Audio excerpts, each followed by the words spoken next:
29 نومبر 1947 فلسطین جو کہ اس وقت برٹش مینڈیٹ کے اندر تھا اسے UN 2 حصوں میں تقسیم کرتا ہے۔ اس تقسیم کو یہودی تو فوراً مان لیتے ہیں مگر عرب مسلمان اس کو ریجیکٹ کرتے ہیں۔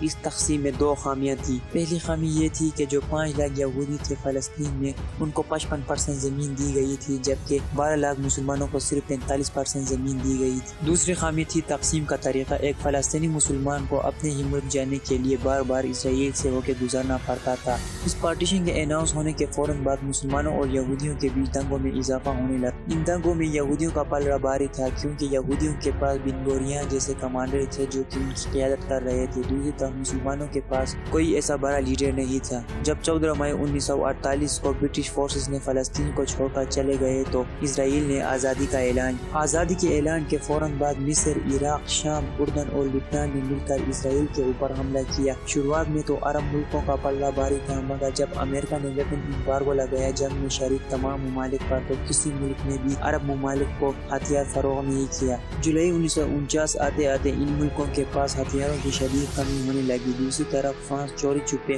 کشتیوں میں بھر کر ہتھیار اسرائیل کو بیچتا تھا۔ جولائی 1949 کو یہ جنگ ختم ہوا۔ اسرائیل جس کے پاس 55% زمین تھی جنگ سے پہلے، جنگ کے بعد اس کے ہاتھ 75% زمین لگا۔ اس جنگ کو اسرائیلی وار آف انڈیپینڈنس کا نام دیتے ہیں اور جبکہ فلسطینی اس کو نقبہ کا نام دیتے ہیں۔